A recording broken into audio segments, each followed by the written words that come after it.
நம்ம Julius சீசரை Brutus வந்துட்டு கத்தியால் குத்துனதுக்கு அப்புறம் சீசரோட உடம்புலேருந்து ரத்தம் வந்துட்டு குத்துறது நிஜமாவே ப்ரூட்டஸ் தானு பார்க்கறதுக்காக வெளியே வந்தது அப்படிங்கிற மாதிரி ஒரு இடம் வரும். அதாவது வந்து துரோகத்துக்கு வந்து இதை விட பெட்டராக வந்துட்டு ஒரு மெட்டஃபரை நான் அது வரைக்கும் பார்த்ததே கிடையாது. ஸோ அந்தளவுக்கு வந்து ஒரு கொடூரமான துரோகம் நடக்குது நம்ம ஆதித்த கரிகாலன் பார்ட் 2ல். இந்த கதையில் 2 முக்கியமான போர்கள் வருது. ஒன்று வந்துட்டு தக்கோல போர், இன்னொன்று வந்துட்டு ராஷ்டிரகூடர்களோட போர். எனக்கு சண்டை வந்து தள்ளி தூரமாக ஓட்டுற ஆள். ஸோ என்ன வந்துட்டு வார் சீக்வன்ஸ் எல்லாம் வந்துட்டு லைன் பை லைன் வாசிக்க வச்சுட்டாரு நம்ம பிரபஞ்சன். அவ்வளோ பியூட்டிஃபுல்லாக இருக்குது. நம்ம மகாபாரதத்தில் வந்துட்டு கண் தெரியாதவங்களுக்குலாம் வந்துட்டு பார்த்து பார்த்து கதை சொல்கிற மாதிரி ஒரு இடம் வரும் இல்லையா, அந்த மாதிரி வந்துட்டு நம்மளுக்கு வந்து யாரும் வந்து அங்கே நடக்கிறத வந்துட்டு காட்சிகளாக கண் முன்னாடி விரிக்கிற மாதிரி இருக்குது. லைக் ஒரு படம் பார்க்குற மாதிரி நம்மளுமே வந்துட்டு அந்த போர்க்காட்சிகளுக்கு நடுவில் நின்று வந்துட்டு போரை சுற்றி வேடிக்கை பார்க்குற மாதிரியான ஒரு எழுத்து நடை. பியூட்டிஃபுல் ஸ்டோரி டெல்லிங், அமேசிங்காக இருந்தது. ஒரு வியூகமும் வந்துட்டு அவ்வளோ டீட்டெயில்டாக கொடுத்துருக்காரு. ஸோ எனக்கு வந்துட்டு நான் திருப்பி மறுபடியும் போய் கூகுள் பண்ணி அந்த வியூகத்தோட டாப் வியூ எப்படி இருக்கும் அப்படிங்கிற மாதிரி வந்து நான் ஒன்று தேடி தேடி பார்த்துட்டு இருந்தேன். பத்ம வியூகமாக இருக்கட்டும் வந்துட்டு, இல்லை சுழி வியூகம்னு ஒரு புதுசான ஒரு வார்த்தை. ஸோ அதை நான் அது வரைக்கும் கேள்விப்பட்டதே இல்லை. அது வந்துட்டு இதில் தான் வந்து நான் ஃபஸ்ட் டைம் வாசித்தேன். இதை தாண்டி வந்துட்டு ராஜாதித்தரோட வீரத்தை பற்றி 2 முக்கியமான இடங்கள் வருது.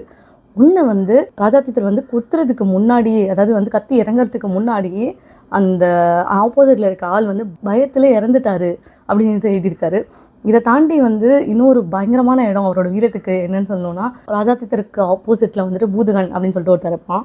அவன் வந்துட்டு செத்தா வந்துட்டு இந்த மாதிரி ஒரு வீரன் கையால் சாகணும் அப்படின்னு சொல்லிட்டு போருக்கு நடுவில் யோசிப்பான். போர்க்காட்சிகளில் தாண்டி இந்த கதையில் வந்துட்டு ஒரு நம்மளோட வந்துட்டு ஒரு பர்சனல் கனெக்ட் இருக்குது. அதாவது ஒரு நண்பன் இருக்கிற ஒரு நட்பாக இருக்கட்டும், இல்லை ஒரு நம்மளுக்கு வந்து இந்த வீரமாக இருக்கட்டும், எல்லாமே வந்துட்டு அழகாக கடத்தப்படுது நம்மளுக்கு. ஸோ இதை தாண்டி வந்து நான் வந்து ஒரு பொன்னியின் செல்வன்லேருந்து கொஞ்சம் விலகி நிஜமாவே வந்து நம்ம சோழர்களோட வரலாறை வந்துட்டு வாசிக்கிற மாதிரி இருந்தது இந்த பார்ட் எனக்கு. ஏன் அப்படின்னா வந்துட்டு இந்த இடத்துல வந்துட்டு வந்தியத்தேவனோட பார்ட் ரொம்ப குட்டியாக இருக்குது. அண்ட் வந்துட்டு நம்ம பொன்னியின் செல்வனில் பார்க்காத நிறைய கேரக்டர்ஸ் இதில் வராங்க. ஏன்னா வந்து இது எல்லாமே வந்து பொன்னியின் செல்வன் ஆரம்பிக்கிறதுக்கு முன்னாடி நடந்த கதை இல்லையா. ஸோ அதனால் வந்துட்டு எல்லாமே வந்துட்டு அதுக்கு முன்னாடி இருக்குது. ஸோ எல்லாமே புது கேரக்டர்ஸ் நம்மளுக்கு. ஸோ அவங்களோட வந்து நம்மளுக்கு கனெக்ட் ஆகுமான்னு யோசித்தேன். ஸோ இனிஷியலாக கொஞ்சம் ஸ்ட்ரகிள் இருந்தது. ஏன்னா எல்லாமே புது கேரக்டர்னால யார் என்னென்னு தெரியாதனால. அதுக்கப்புறம் ஒரு பாதி புத்தகத்துக்கு அப்புறம் வேகமாக போயிடுச்சு கதை வழக்கம் போல். ஸோ இந்த கதை வந்து எங்கே வந்து முடியுது அப்படின்னா வந்துட்டு நம்ம வந்தியத்தேவன் ஓலையை எடுத்துகிட்டு கிளம்புற இடம் இருக்கு இல்லையா, நம்ம பொன்னியின் செல்வனோட ஸ்டார்டிங், அங்கே முடியுது இந்த கதை. ஸோ பார்ட் 3ல் வந்துட்டு என்ன எழுதியிருக்காருன்னு தெரியல. ரொம்ப ஆர்வமாக இருக்குது ஆரம்பிக்கிறதுக்கு. நீங்கள் இந்த புத்தகத்தை எப்போ வந்தாலும் அவுட் ஆஃப் ஸ்டாக் ஆகிடுது. நானே வந்து வெயிட் பண்ணி ப்ரீ ஆர்டர் பண்ணி அப்படி தான் வாங்கினேன். இப்போ ஸ்டாக்கில் இருக்குது. ஸ்டாக் முடியறதுக்கு முன்னாடி கண்டிப்பாக வந்து 3 பார்ட்டையும் வாங்கி வாசிச்சிடுங்க. Such a beautiful writing. உங்களுக்கு போர்க்காட்சிகள் பிடிக்கும்னா வாசிக்கலாம். உங்களுக்கு சோழர்களோட வரலாறு வாசிக்க பிடிக்கும், நம்மளோட வரலாறு வாசிக்க பிடிக்கும் அப்படின்னா வந்துட்டு நீங்கள் வந்துட்டு இந்த புத்தகத்தை சூஸ் பண்ணலாம். நான் வந்து வாங்குகிற டீட்டெயில்ஸ் எல்லாமே கேப்ஷனில் கொடுக்குறேன்.